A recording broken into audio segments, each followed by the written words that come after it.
All right, guys, this is the best 5 minutes of your day, and that was a simple circuit that you could do to help strengthen the muscles around your knee so that your knee could bend better to help you do things like walking, running, and squatting. Again, those exercises are pretty self-explanatory. Many of them you've probably already seen on my page, but if you do have problems with them, let me know right away. What I want to do with you right now is kind of share with you one exercise, one position, one stance that we should be adopting a little bit more to help us prevent problems with our knee. Many of our athletes already kind of know what a split stance looks like, but for those that don't, a split stance is this position right here. Again, we look at it easily enough. We could see walking, we could see running, we could see its value and kind of how it could be important in terms of function. But what I want to do with you quickly is kind of share with you some tiny details to help you so that you could use it to help your knee move and again feel a whole lot better. Now again, when we talk about your knee, we're quite simply just kind of talking about this area of your body where your upper leg and your lower leg kind of meet with each other. Again, the kneecap itself, your patella just kind of floats around between the two areas to allow fulcrum for it to move. So your knee itself is kind of dumb because it relies on the function of your hip above and your ankle below for how it moves and how it feels. So we have to kind of keep that in mind when we're talking about addressing it with exercise alone. The split stance can be used in a variety of ways to either take or put tension on the quads or the hips and improve your ankle mobility or reduce it if it's moving too much. So again, if we look first at the lead leg and kind of looking at this ability to get your ankle to bend better, we're talking about this ability to have dorsiflexion. So one thing that we want to make sure that when we set ourselves up into dorsiflexion with this, or to improve dorsiflexion, is making sure that our heel stays on the ground.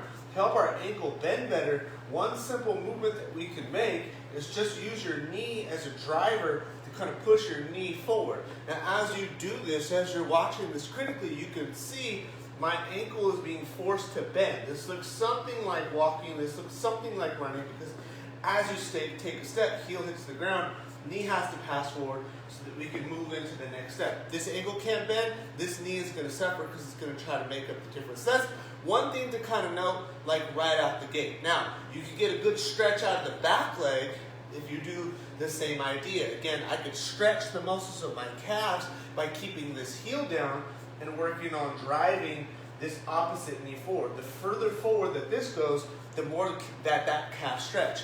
You could play with that angle a little bit. When calf muscles get tight, a lot of times what happens is this foot likes to turn out. So if we take a look at that back foot, one simple way to increase the stretch of this is by taking that toe, and instead of letting it point out, we could rotate it in. Again, you can see what happens right here. Knee facing outward, out of alignment, rotate the knee in, rotate the toes in. This puts it in better alignment, creates a better stretch right there. So that's pretty easy stuff to kind of understand. Now we have to remember, well, one of the things that we said is that the muscles of the front of your thigh, the muscles of your hips are going to determine the health of your knee. The split stance obviously is going to turn into a lunge. You could see this like right out the gate. If we're in this position right here, and we go down and come back, this is working all the muscles of my lower body. Again, if we want to influence whether we're using quad on the front leg versus hip on the back leg, we change the orientation of my upper body. If I stay vertical like this, I'm predominantly going to be using the quad on this side, the muscles of my front thigh, to get back up. For many athletes, this could be stressful.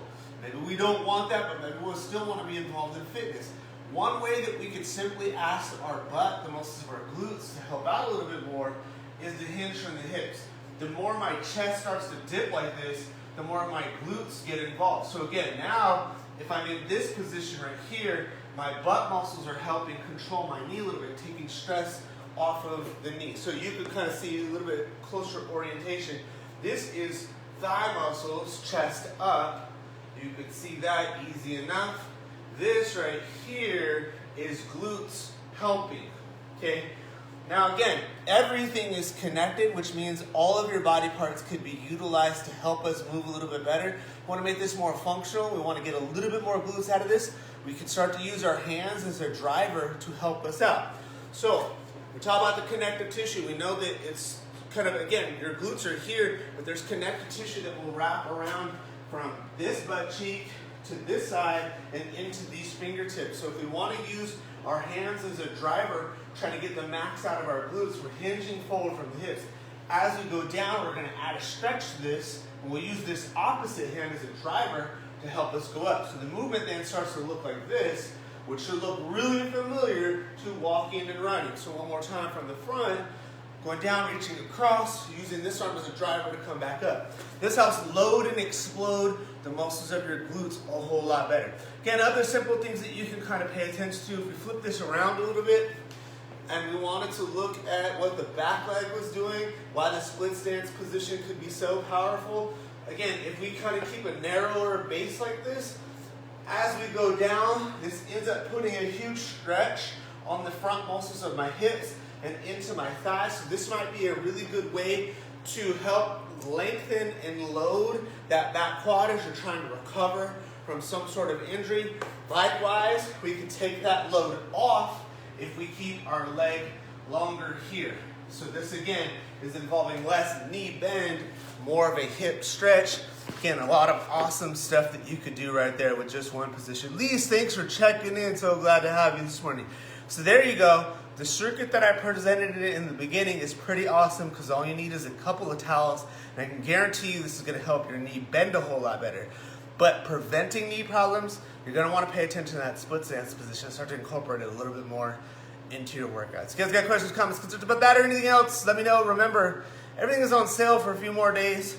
Get it if you're trying to help yourself move and feel a whole lot better. There's a lot that I offer that can really help. All right, thanks a lot, guys. Thanks for checking in.